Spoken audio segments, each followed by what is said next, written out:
Realmente el tema ya lo han revisado en lo que es medicina interna, el capítulo de neumología, pero en lo que es manejo de asma y la guía GINA han habido cambios en los últimos años, ya cambios que han cambiado bastante los esquemas terapéuticos. Lo que antes era una alternativa, ahora ya lo consideran como un manejo de primera línea. Y más bien el tema que de forma clásica se usaban, por ejemplo, los broncodilatadores de acción corta tipo salbutamol, ya no están tan aconsejados ahora, ¿no? Más quizás han sido desplazados para el tema del asma agudo, el asma exacerbado en emergencia. Vamos a ver entonces. Lo que vamos a ver el día de hoy: diagnóstico, clasificación de severidad, manejo inicial, control de la enfermedad, algunos conceptos sobre fenotipos de asma, ¿ya? Eso no vamos a tocarlo, digamos, a profundidad, pero tienen que conocerlo, y lo que es manejo de observaciones. Si se dan cuenta, el mismo esquema es el que se repite desde las primeras clases de terapéutica, es decir, saber qué tiene el paciente, saber el diagnóstico, saber qué tan severa puede ser la enfermedad, porque dependiendo de eso, vamos a dar el manejo. Una vez que damos el manejo, viene el saber si el paciente está respondiendo o no, ¿no? O sea, ver si está controlando o no la enfermedad para ver si debemos intensificar la terapéutica o vamos a mantenerla, ¿no? En eso consiste la clase de hoy. Entonces, como hemos venido haciendo, vamos a presentar el caso de Javier. Dice: Javier, de 25 años, acude al consultorio refiriendo episodios de tos al menos 4 veces a la semana. La misma molestia se presenta por la noche, una vez por semana. O sea, a la semana, de la semana de los 7 días, hay 4 días que tiene tos, que le molesta, y se despierta aparte por la noche, una vez por semana.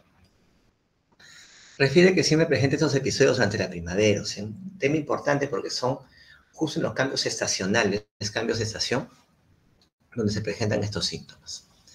La evaluación encuentra sibilantes en ambos emitórax, es decir, hay evidencia de un síndrome obstructivo bronquial. El diagnóstico de Javier será asma de frente. Tienen que tener cuidado ahí, ¿no? O sea, primero tú vas a catalogar al paciente como un síndrome obstructivo bronquial, ¿no? Como una hiperactividad bronquial. El hecho de que tenga sibilantes no es sinónimo de asma, ¿no? Quizás lo más frecuente en comparación es el EPOC, la bronquitis crónica, las bronquiectasias, ¿no? La fibrosis quística en niños. Entonces, el asma no solamente tiene un diagnóstico clínico, ¿no? Sino también un diagnóstico espirométrico funcional. Acá tenemos entonces el cuadro clínico de asma, ¿no? Que ustedes ya deben conocer. Síntomas típicos como sibilantes, tos crónica, a veces opresión torácica, síntomas que varían en el tiempo, ¿no? Clásicamente son estacionales, con cambios de temperatura o de estación, por el polen, etc. Los síntomas empeoran por la noche, y ese empeoramiento por la noche se debe sobre todo al ritmo circadiano de los corticoides, porque los corticoides disminuyen durante la noche. Y ustedes saben que los corticoides tienen una acción permisiva para con las catecolaminas. Y quiere decir que los corticoides permiten la acción de las catecolaminas. Si no hay corticoides, las catecolaminas no funcionan. ¿Y qué hacen las catecolaminas a nivel bronquial? A nivel bronquial broncodilatan. Si hay catecolaminas, hay broncodilatación. Si estas no pueden actuar porque bajan los corticoides, no hay quien broncodilate, va a predominar la broncoconstricción.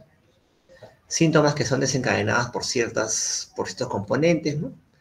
Y lo clásico, los que son asmáticos saben a lo que me refiero, síntomas que aparecen o se agravan con frecuencia con las infecciones víricas, ¿no? Ya sabes, te resfrías, ya sabes de que vas a acabar en unas semanas o unos días con una exacerbación aguda de asma. Pero esta parte clínica debería también ser confirmada por la parte funcional. Vamos a ver eso. Acá tenemos el ritmo circadiano de los corticoides.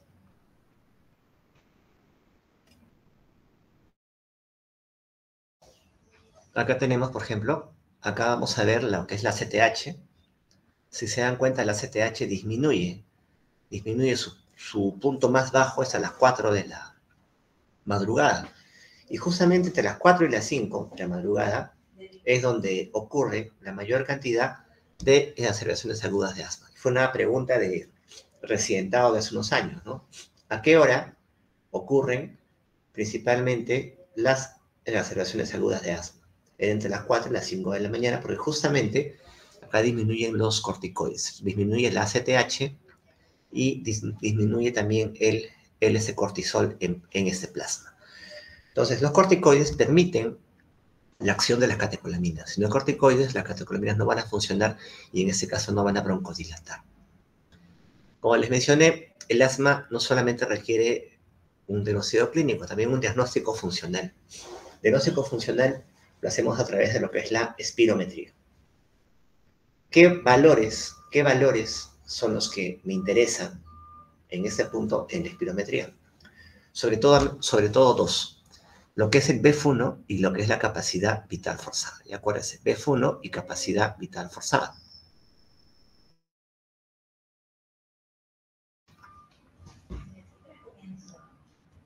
Muy bien. Entonces, quiero que veamos este punto. Yo le pido acá al paciente, vamos a cambiar acá de pluma, la pluma verde.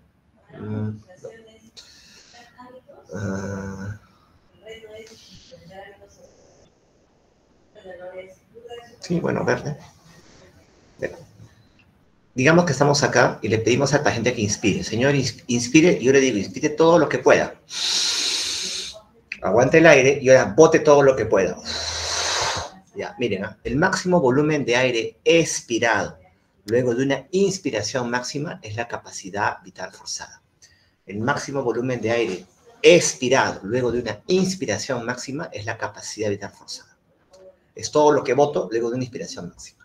Pero el volumen de aire que yo expiro en el primer segundo, viene a ser el BF1. El BF1 es el volumen expiratorio forzado al primer segundo. O sea, todo lo que boto, capacidad vital forzada. Lo que boto en el primer segundito viene a ser el BF1. Esos dos valores me van a servir para el diagnóstico de asma. ¿Por qué? Acuérdense que el asma funciona como un patrón obstructivo. ¿Y un patrón obstructivo qué significa? Un patrón obstructivo significa que el aire entra pero no sale o sale lento. El aire entra pero no sale o sale lento. Acuérdense, cuando ustedes auscultaban a los pacientes con asma, o acuérdense de sus clases de semiología, te decían que en el asma hay una expiración prolongada. Expiración prolongada. El aire se demora en salir. Entra, pero el moco y la broncoconstricción funcionan como una válvula. Entra, pero no puede salir el aire.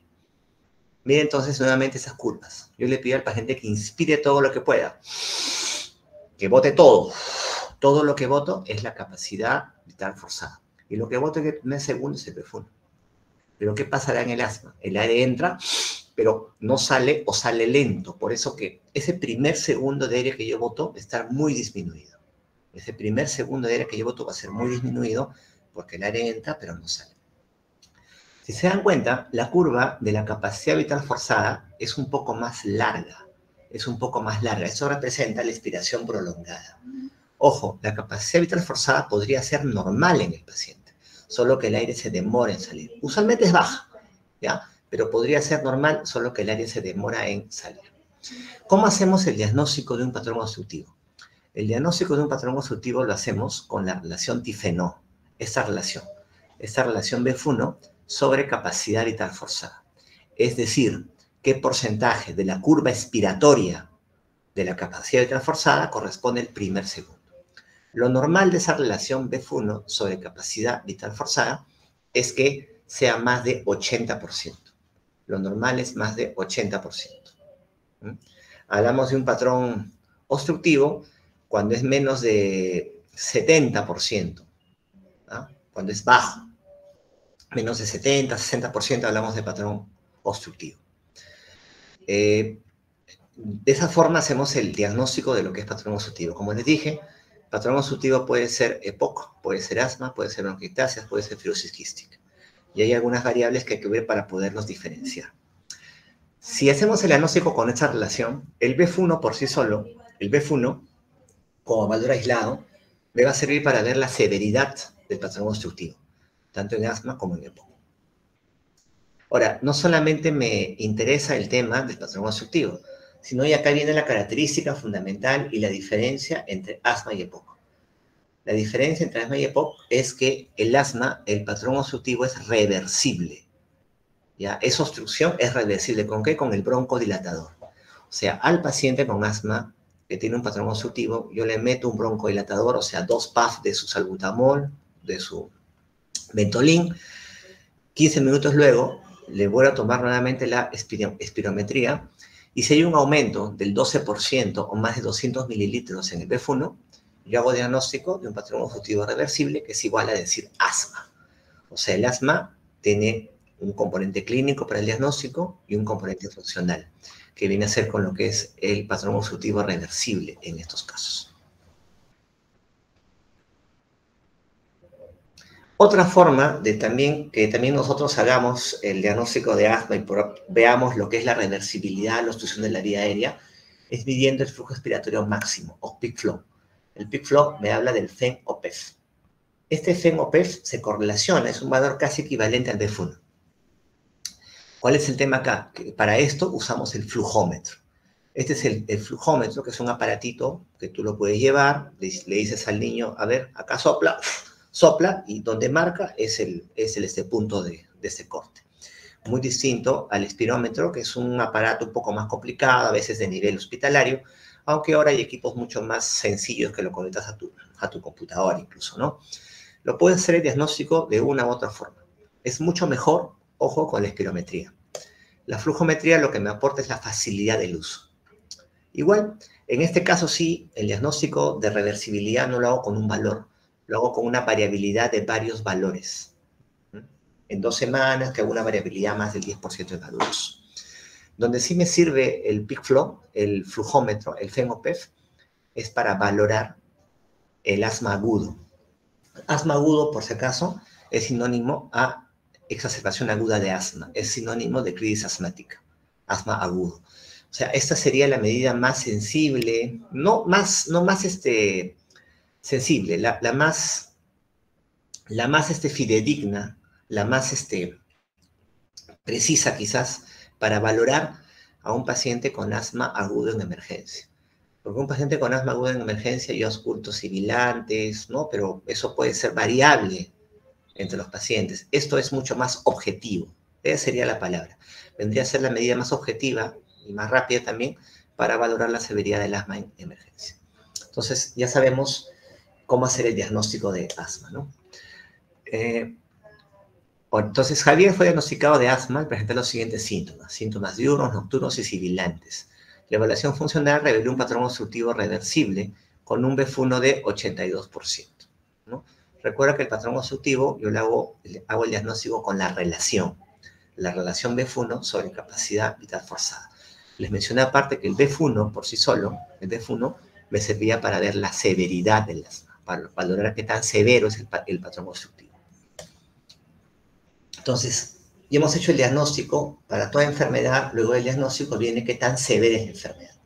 Porque dependiendo de la severidad, yo voy a dejar el manejo.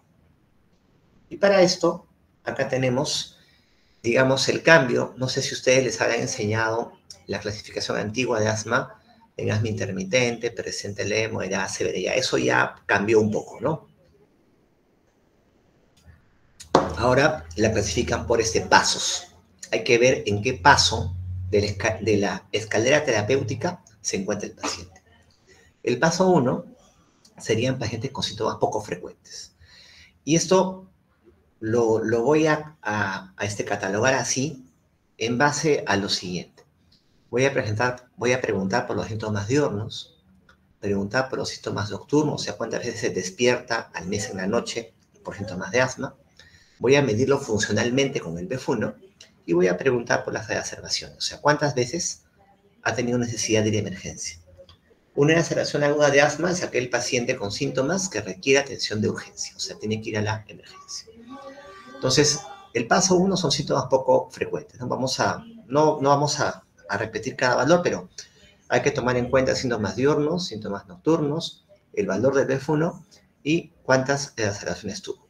Tenemos de paso 1, tenemos los de paso 2, donde ya tiene un poco más de, digamos, intercurrencia con las actividades diarias, ya tiene exacerbaciones. Tenemos los pacientes de paso 3 que ya tienen síntomas diarios. ¿Ya? Los síntomas ya no se presentan en días de la semana como los anteriores pasos, sino ya lo presenta todos los días Y ya los despertares en la noche son más de una vez por semana, ¿no? Y ya tiene interferencia igualmente, y el BEF1, mira, de lo que era más de 80, ya comienza entre 60 y 80, ¿no? Y los pacientes del paso 4 son los que tienen ya una limitación frecuente, digamos, a sus actividades en la vida diaria, ¿no? Y ya el BEF1 no solamente baja a menos de 80, sino menos de 60. Entonces, síntomas diurnos, síntomas nocturnos, actividades de la vida diaria, valor del BEF1, y también hay que ver cuántas exacerbaciones ha presentado este paciente. Lo clasificamos en paso 1, pacientes de paso 1, pacientes de paso 2, de paso 3 y de paso 4, para, según donde se encuentren, indicarles la medicación. Para esto, tenemos que recordar que los fármacos se clasifican en dos grandes grupos. Hay fármacos de alivio. Los fármacos de alivio son los que, como su nombre lo dice, alivian rápidamente los síntomas en el paciente. Acá tenemos a los beta-agonistas de acción corta, salbutamol y fenoterol. Y diferencienlos, los de acción corta con los de acción rápida, porque el formoterol, si bien es cierto, es un beta-2 de acción larga, actúa igual de rápido que el salbutamol. Recuerden que el salmeterol y el formoterol son de acción larga, pero solo el formoterol actúa igual de rápido que el salbutamol, y la ventaja es que dura más tiempo. En cambio, el salbutamol, en menos de 6 horas cae el efecto, el otro dura más tiempo. Por eso que también se usa como un fármaco de alivio. Y siempre viene en conjunto con un corticoide inhalado. Luego tenemos como alternativas a los anticolinérgicos inhalados como el bromuro de ipatropio. Estos fármacos de acá son los que van a aliviar rápidamente los síntomas en el paciente. Cuando el paciente tiene una exacerbación, de una agudización de los síntomas, usamos estos fármacos. Acá, mira, les estoy mostrando lo que es el salbutamol, los cuadraditos negros, con el círculo blanco que es budesonida con formoterol. Recuerda que salbutamol y formoterol, como pueden ver acá, actúan igual de rápido. Su inicio de acción es igual de rápido. Pero mira el salbutamol, los cuadraditos negros, cómo su efecto va disminuyendo con el correr de los minutos. Porque es de acción corta. Es rápido, pero es corto. En cambio, el formoterol es rápido igualmente, pero demora en caer más su curva. Es de acción prolongada. Esa es la gran ventaja. Algo que también a veces puede fastidiar con el uso de beta-2 de acción corta como salbutamol es el aumento de la frecuencia cardíaca, ¿no? La taquicardia que puede producir. Si se dan cuenta, el salbutamol igual a los cuadrados negros, obviamente produce un aumento de la frecuencia cardíaca, que es bastante marcado, a diferencia del formoterol, donde el aumento es leve y los síntomas caen también de forma rápida, ¿no? Entonces, actúa igual de rápido y no produce tanto aumento de lo que es la frecuencia cardíaca. Algo que también es importante y la razón por la cual ahí se han ido desplazando los beta-2 de acción corta, como el salbutamol, su uso, es que el uso prolongado o el uso abusivo de los inhaladores se asocia con mayores hospitalizaciones, se asocia con que el paciente acuda con más frecuencia a emergencia e incluso se asocia con mal control y mortalidad en el paciente. Se ha visto que el uso de más de 3 inhaladores por mes en el paciente, por ejemplo, se ha asociado con un mayor riesgo de hospitalización o el hecho que el paciente acuda a emergencia. Entonces, una de las preguntas que tú tienes que hacer a los pacientes es cuántos inhaladores de 200 dosis, porque así vienen, se gasta en un mes, en 6 meses, en un año, porque a mayor número de inhaladores que el paciente gasta, su riesgo de que acuda a hospitalización aumenta, su riesgo de que acuda a emergencia aumenta. ¿Qué es lo que pasa? El sobreestímulo del receptor del beta-2 agonista, o sea, tú usas tus beta-2 agonistas y ese receptor se sobreestimula. Al sobreestimularse, hace que ya no se sintetice, eso se llama down regulation, regulación a la baja. Entonces tú sigues dando los beta-2 y ya no tienen dónde actuar. O sea, un uso abusivo de los beta-2 tipo salbutamol se ha relacionado con efectos adversos, ¿no? Por eso que se prefiere actualmente el uso de beta-2 de acción larga, pero que actúen igualmente rápido como el formoterol, junto con un corticoide inhalado, porque la inflamación bronquial también es la responsable de los síntomas. O sea, no es solamente abrir el bronquio, también desinflamarlo. Por eso que ahora esa es esa recomendación. Un beta-2 de acción larga junto con un corticoide inhalado. Así como tenemos fármacos de alivio, también tenemos fármacos de rescate. Perdón, así como tenemos fármacos de alivio, tenemos también los fármacos controladores.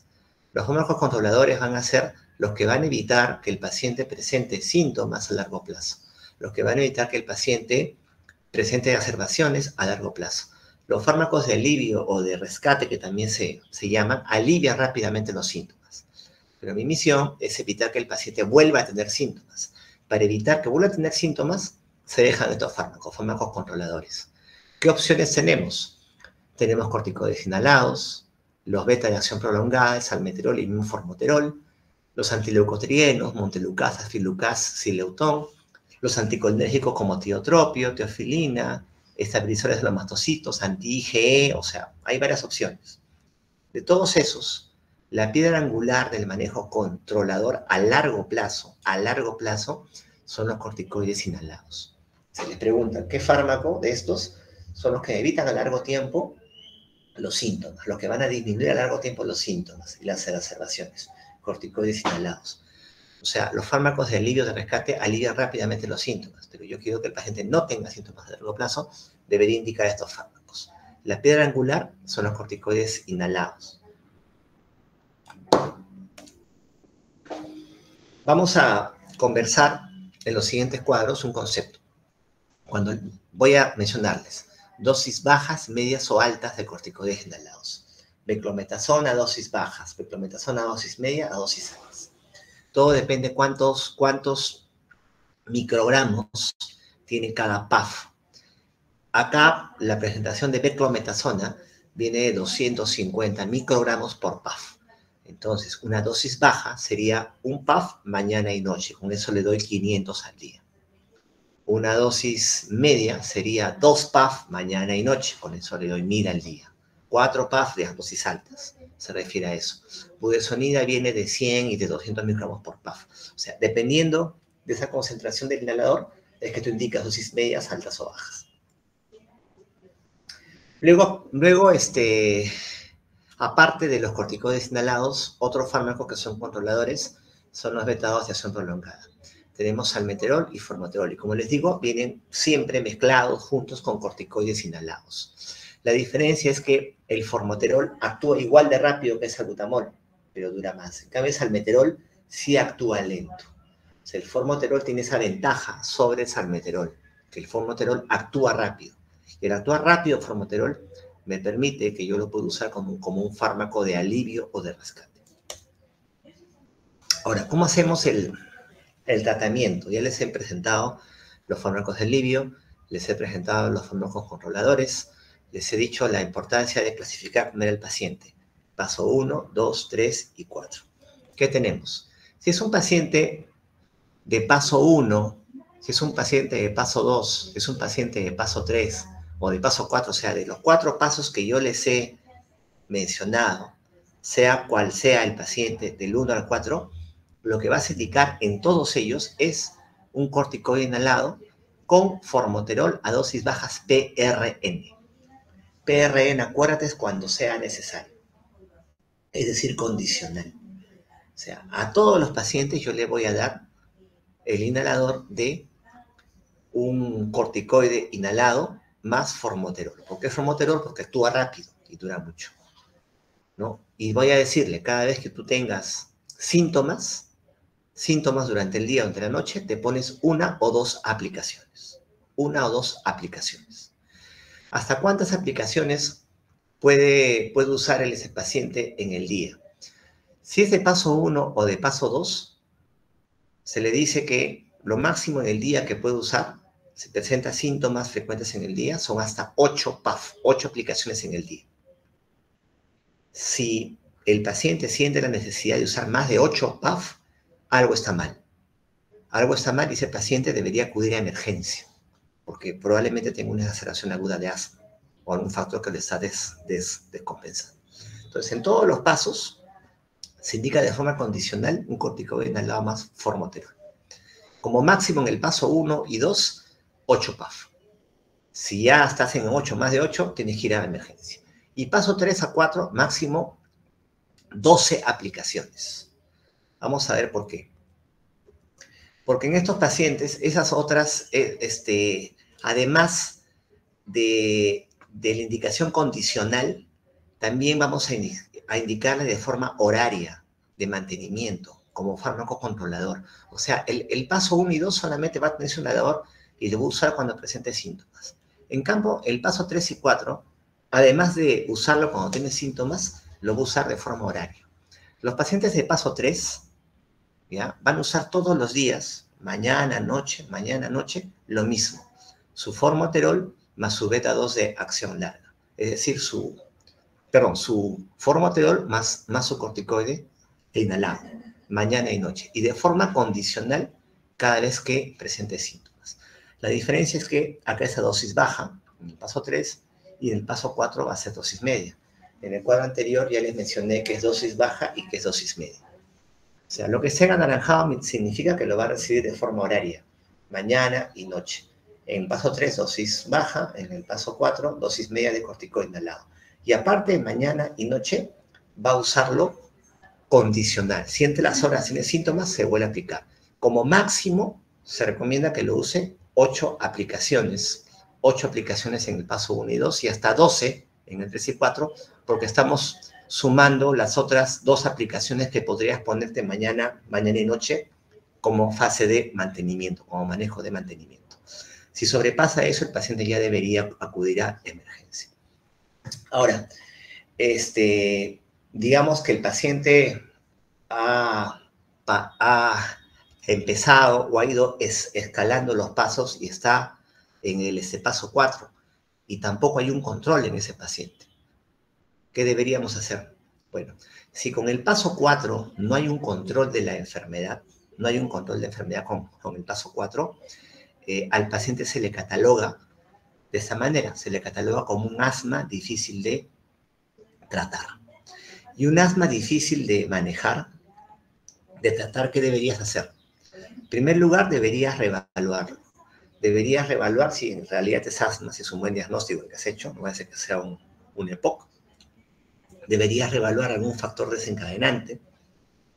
Deberías reevaluar si el paciente está cumpliendo bien su medicación y si adhiere a los corticoides o a los beta-2 de acción larga, o sea, si los está usando bien. Algunos pacientes lo usan por fuera de la boca, ¿no? O sea, de varias maneras. Tienes que reevaluar y optimizar ese manejo, ¿no? Eso es lo primero que tienes que hacer. Luego, tienes que clasificar a los pacientes. Actualmente se habla de fenotipos de asma. Son pacientes con ciertas características clínicas y laboratoriales que podrían responder a diferentes terapéuticas. Y si has identificado un paciente de un fenotipo en específico, ya podrías brindarle terapias adicionales a ese paciente. O sea, a los que no responden al paso 4, inicialmente los catalogas como asma difícil de manejar. Y lo primero que tienes que hacer acá es optimizar y reevaluar la terapéutica. O sea, ver si le está usando bien primero. Si a pesar de que has reevaluado al paciente y has optimizado las indicaciones, ves que no hay una buena respuesta, ya lo catalogas como un asma severa. O sea, el asma severa es luego de optimizar la terapéutica, ya lo catalogas como asma severa. Y el asma severa ya va a depender del fenotipo, de las características que tenga cada paciente, a ver qué le voy a dejar. Acá se puede escalar a la terapia biológica, por ejemplo, ¿no? Omalizumab, anti-IgM, corticoides por largo tiempo, etc. Por lo general, no por lo general, o sea, ustedes no van a llegar a eso. Ustedes como médicos generales llegarán pues al paso 2, 3 máximo, ¿no? Paso 4 o 5 ya es para el neumólogo, digamos, especialista en esto, ¿no? Yo incluso como internista llego al paso 3. Los otros pacientes ya son manejo del neumólogo. Si se dan cuenta en este cuadro, yo no he metido para nada lo que es albutamol, ni los beta-2 de acción corta. Ya no están en el esquema terapéutico que se recomienda de un paciente con asma. La utilidad del salbutamol, por ejemplo, va a estar en la crisis asmática, en el asma exacerbado que llega a emergencia. Entonces, hablamos de los fenotipos, ¿no? Acá habíamos hablado de que Luego de revaluar y optimizar hay que hacer el fenotipado, o sea, qué características distintivas tienen los pacientes que permiten clasificarlos. Y aquí tenemos que se han evaluado y se han visto ciertas características. Y es una tendencia, las enfermedades las estamos manejando a veces como asma, como hipertensión, como shock séptico, sin darnos cuenta de que en esos diagnósticos pueden haber ciertas diferencias. Cuando hablemos de shock séptico, por ejemplo, vamos a ver fenotipos también de shock séptico. En este caso, por ejemplo, fenotipos clínicos, hay asma variante con tos, pacientes que solamente tienen tos y no tienen mayor problema de obstrucción bronquial, o sea, su espirometría puede ser normal incluso, pero tienen solamente tos. Aquí predominantemente hay inflamación de la vía aérea. Esos, por ejemplo, van bien con corticoides inhalados más que con broncodilatadores. Asma ocupacional y, por ejemplo, que se agrava con el trabajo, ¿no? Por ejemplo, el asma ocupacional es un paciente que no tenía asma y comenzó a ir a una empresa X y a partir de ahí tienen los síntomas. Y el asma agravada por el trabajo. Es un paciente que ya tiene historia de asma y que se exacerba aún más en ciertos lugares de su trabajo. Y bueno, también hay otros fenotipos con limitación presente al flujo aéreo. También el asma exacerbada por aspirina. El asma por aspirina, por ejemplo, va bien con los antileucotrienos. ¿Se dan cuenta? O sea, para cada fenotipo puede haber alguna terapéutica distinta. Luego hay unos fenotipos inflamatorios que van a depender de la respuesta inflamatoria del paciente y, muy, muy interesante acá, del conteo de eosinófilos en sangre periférica. Por ejemplo, los pacientes con eosinofilia en sangre periférica y que no responden a los pasos iniciales, del 1 al 4, podrían ir bien con anticuerpos monoclonales, ¿no? Anti-IgE, ¿no? por ejemplo. Pero estos fenotipos, sobre todo, van a ser de importancia en los pacientes que no tienen una respuesta adecuada terapéutica, están en el paso 4 para 5. Es el fenotipado. Entonces, Javier fue diagnosticado de asma y porque se le encontró síntomas frecuentes, pero no diarios. Luego de un mes de tratamiento con formoterol budesonida, a demanda acude a consulta. Refiere que tan solo se despertó una vez durante el mes por falta de aire y que solo fue necesario el uso de formoterol budesonida un par de veces durante el día en el último mes. O sea, lo diagnosticaron, lo clasificaron y le dieron la terapéutica. Entonces, luego del mes, obviamente Javier va y dice, bueno, doctor, he estado bajando mi inhalador, sin embargo he presentado estos síntomas. ¿Voy a seguir con lo mismo o no? Lo mismo que para diabetes y para hipertensión. Entonces, ¿cómo yo sé que funciona el tratamiento? Yo sé que el tratamiento funciona en base a ¿qué? A los niveles de control de asma. Le va a preguntar nuevamente al paciente. Síntomas diurnos, síntomas nocturnos, medicación de rescate, es decir, cuántas veces ha usado su salbutamol o su formoterol con budesonida, y si los síntomas limitan su actividad física diaria, su actividad diaria. Lo ideal es que el paciente a las 4 semanas, porque yo revalúo al paciente a las 4 semanas, bueno, dicen entre 2 a 4 semanas. O sea, a inicios de este mes yo hice el diagnóstico de mi paciente, según los síntomas de los pasos, yo digo, tú vas a empezar con el paso 2, tú vas a empezar con el paso 3. Yo a las 2 a 4 semanas yo lo revalúo. ¿Y qué le pregunto? Esto de acá. Lo ideal es que el paciente controle. Si el paciente controla, debería seguir con lo mismo. Pero si el paciente está parcialmente controlado o no controlado, yo intensifico la terapéutica. Definitivamente, si el paciente está no controlado, yo debería subir de escalón. Si estuve en el paso 2, voy al paso 3. Si estuve en el paso 1, al ese paso 2. Si el paciente está parcialmente controlado, puedo darme la licencia primero de optimizar la terapéutica. Es decir, si está en el segundo paso y está parcialmente controlado, yo le pregunto a ese paciente, oye, ¿estás usando bien tus inhaladores? Vuelvo a insistir que los tiene que usar de forma diaria, vuelvo a insistirle que de qué manera tiene que aplicárselos, etcétera. Y si luego 2 o 4 semanas sigue presentando síntomas, podría yo escalar. Acuérdense de eso, ¿no? Paso 1, 2, 3 y 4. Dependiendo en qué paso esté el diagnóstico, yo indico la terapéutica. Y en 2 a 4 semanas, si no controla, puedo subir en ese escalón terapéutico. Eso es lo que se hace. Además de eso, hay una serie de factores de riesgo que yo tengo que evaluar en los pacientes que pueden predecirme que tengan malos resultados, o sea, que a pesar de la medicación no controle. Y esos factores son los que están ahí, ¿no? Cuando este paciente, por ejemplo, tiene un sobreuso de broncodilatadores de acción corta, ¿no? Los beta-2 de acción corta, que son los SABA, más de 3 inhaladores en el último año, como les había mencionado. Si uso más de 3 inhaladores en el último año, ese es un factor para malos resultados. Que no los esté usando bien, que tenga algunos antecedentes médicos, etcétera. O sea, hay ciertos predictores que me van a decir que el paciente probablemente no vaya bien con la terapéutica. Eso también tengo que evaluarlo en mis controles y si puedo manejarlo, también tengo que manejarlo, ¿no? Entonces, para que recuerden, si el paciente ha sido clasificado en el paso 1, va a pasar al paso 2. Si está en el paso 2, va al paso 3. Y si está en el paso 3, va al paso 4. Y del paso 4, ya saben, se cataloga como asma difícil de manejar. Hay que hacer ciertas evaluaciones. Y si a pesar de la reevaluación de optimización de los inhaladores sigues con síntomas, se cataloga como asma severa, se hace el fenotipado y según el fenotipado se le agrega lo que es la terapéutica más indicada. O sea, esta escalera, este gráfico me sirve para saber con qué voy a iniciar y a qué paso voy a ir. Y esa migración del paso 1 al 2, del 2 al 3, se hace cada 2 a 4 semanas según la tabla del nivel de control. Si no controla, paso al siguiente paso. Estoy parcialmente controlado, reevalúo al paciente, que también está cumpliendo o no la medicación. En el caso de nuestro paciente, se presentaba como síntomas frecuentes, pero no diarios. Entonces, al mes todavía seguía presentando síntomas, estaba como no controlado, debería irse al tercer paso, ¿no? Es decir, aparte del manejo condicional del formoterol con budesonida, debería recibirlo de forma horaria, mañana y noche a dosis bajas por lo menos. De forma horaria y condicional, entonces. Entonces, luego de eso, Javier acude a consulta y pregunta, ¿no? Los pacientes preguntan, ya estoy, doctor, 2 meses con los inhaladores, 3 meses con los inhaladores, ¿cuánto tiempo voy a recibir la medicación? ¿No? O sea, igual que en diabetes, en hipertensión, enfermedades crónicas se reciben toda la vida. Y el asma no es excepción, el asma es una enfermedad crónica, ¿no? En el asma no se habla tanto de suspensión, ¿ya?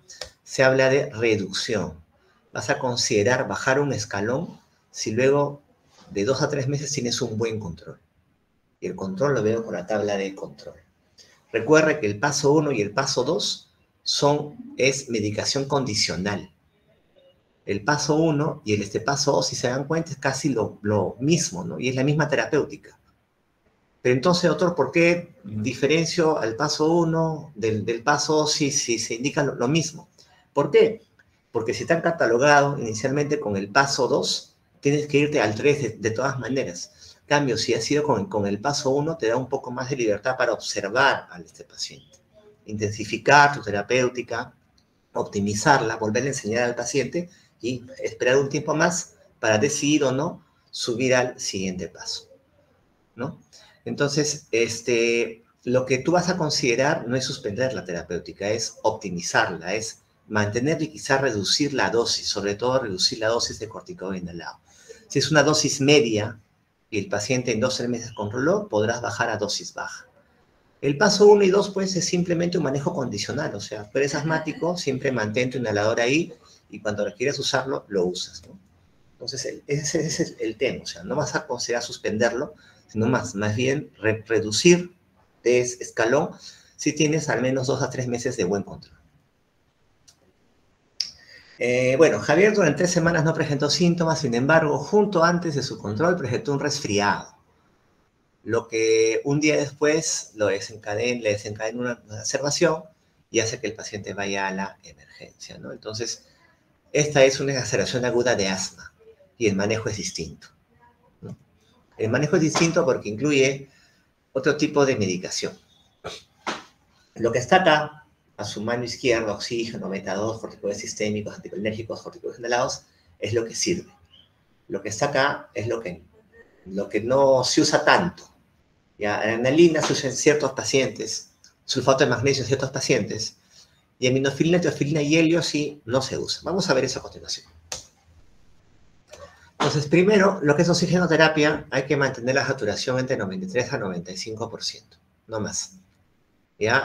Con cánula nasal o con mascarilla de Venturi entre las nebulizaciones. Ojo. La piedra angular del manejo agudo del paciente, acá sí son los beta-2 de acción corta. Acá tenemos salbutamol o fenoterol. Ya, viene el salbutamol de 5 miligramos por mililitro. Recuerden que 1 mililitro son 20 gotas. 1 mililitro son 20 gotas. Entonces la dosis es 2.5 a 5 mililitros. O sea, 20 gotas o por lo menos 10 gotas cada 20 minutos. Cada 20 minutos. Si no tienes un nebulizador, puedes con una aerocámara, con un espaciador, darle al paciente de 4 a 10 puffs. De 4 a 10 puffs cada 20 minutos. La alternativa es fenoterol. Se hacen cada 20 minutos en un total de 3 ciclos. Es lo que se quiere. Además de eso, como una alternativa, pero en ciertos pacientes está lo que es la adrenalina. ¿Cuándo colocamos adrenalina? Ojo, solamente en asma asociado a urticaria, angedema, o sea, una reacción anafiláctica. Se coloca 1/3 de ampolla subcutáneo. 1/3 de ampolla subcutáneo. Nada más, una sola vez. Solamente en asma asociada a anafilaxia, angedema. ¿Qué más hay que usar? Corticoides sistémicos. Corticoides sistémicos pueden ser orales o parenterales. La idea de corticoide sistémico es evitar que la crisis asmática recurra. O sea, lo que lo va a sacar rápido de la crisis asmática es el salbutamol, nebulizado con inhalador, con espaciador. Lo que va a evitar que la crisis asmática regrese es el corticoide. ¿Qué se usa? Prednisona, 50 miligramos a 70 miligramos diarios por 5 o 7 días. 50 a 70 miligramos por 5 a 7 días. Si el paciente no puede ingerir alimentos porque está muy agitado, no puede ingerir medicamentos, se usa por vía parenteral su equivalente en hidrocortisona, dexametasona. Pero es prednisona, 50 a 70 miligramos, o su equivalente parenteral, por 5 o 7 días. ¿Qué más tenemos? Corticoides inhalados. Los corticoides inhalados en asma agudo sí sirven, pero sobre todo en crisis asmáticas severas, sobre todo. En crisis asmáticas severas en la primera hora a dosis altas. Dosis altas, ya saben, es más de 1000 microgramos, por ejemplo, de clometasona. Pero se pueden usar en crisis asmáticas severas. ¿Qué más tenemos? Anticolinérgicos de acción corta como bromuro de hipratropio, que se añaden al salbutamol en crisis asmáticas igualmente severas. En las leves moderadas no. Sulfato de magnesio. Sulfato de magnesio en una sola dosis, a la dosis que está indicada ahí, me sirve sobre todo en crisis asmáticas severas para mejorar la acción del beta-2 de acción corta, o sea, el salbutamol. O sea, sulfato de magnesio mejora la acción broncodilatadora de salbutamol y solo se considera en las crisis asmáticas severas, una sola vez. Datos que están limitados o no corresponden en crisis asmática es el helio, antileucotrienos, los beta-2 de acción larga tampoco, antibióticos tampoco. ¿Cómo quedaría el tema? Entonces, asma leve a moderada. Y acá les dije la medida más objetiva, apunten eso, más objetiva para valorar el asma en emergencia era el PEF, la flujometría con el flujómetro. Si más del 50% es un asma leve a moderada. ¿Cómo se maneja? Con beta de acción corta y corticoides sistémicos orales. Prednisona, 50 a 70 miligramos, vía oral diariamente por 5 o 7 días. Consideras significa ve tú si lo das o no, bromuro de hipratropio. Hago cada 20 minutos 3 ciclos. Si el paciente luego de una hora mejora los síntomas y el PEF ha subido más del 60%, considero el alta. Obviamente un paciente exacerbado es un paciente no controlado. Yo debería subir de escalón también en ese paciente, debería iniciar un manejo controlador, ¿no? Además también. En el asma severa, y más allá de lo que presenta, mira, tiene un PEF menor de 50%. En este paciente, además del beta de acción corta, hipratropio y corticoides sistémicos, voy a considerar acá solamente en asma severa sulfato de magnesio y altas dosis CI es corticoide inhalado. altas dosis de corticoides inhalados. Les dije, ¿no? Se pueden usar en la primera hora con espaciador, aerocámara, corticoides inhalados. Tengo que estar atento ante síntomas de hipercapnia, ¿no? Que me puedan revelar un asma casi fatal y la potencial intubación, ingreso a UCI del paciente. Cuando el bronquio está cerrado, impide la salida del CO2. El CO2 se acumula en el alveolo y el CO2 se junta con el agua y forma ácido carbónico, acidosis respiratoria. La acidosis respiratoria me puede deprimir lo que es el centro respiratorio del paciente. Es un tórax silente, o sea, tan atrapado el aire que yo no ausculto nada. Eso se llama asma casi fatal. Hay que estar monitorizando eso.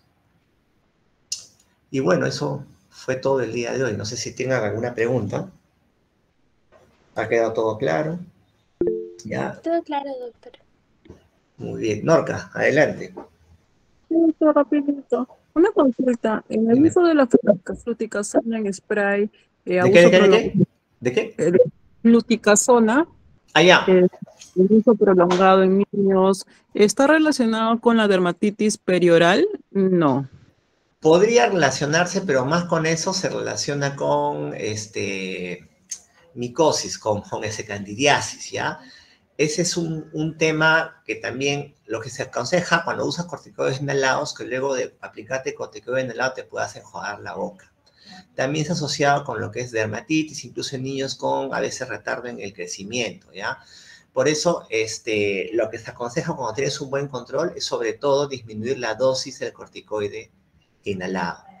Claro, si comparas un corticoide inhalado con el efecto de un corticoide sistémico, pues obviamente el efecto de corticoide inhalado es minúsculo sus RAMs, comparado con una prednisona diaria, ¿no? O sea, no hay esa comparación.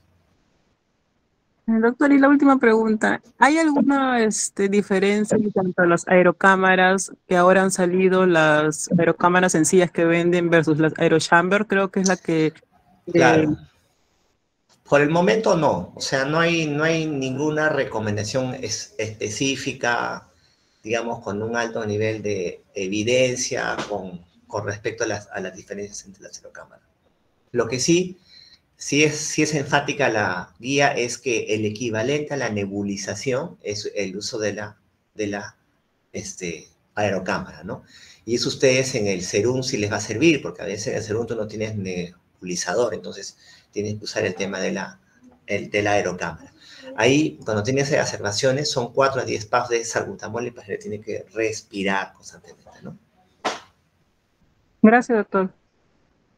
¿Alguna pregunta más?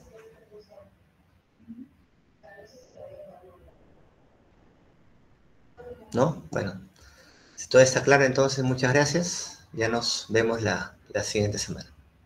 Gracias, doctor. Muchísimas gracias, Gracias, doctor. Doc. Nos vemos. Gracias, doctor. Cuídense.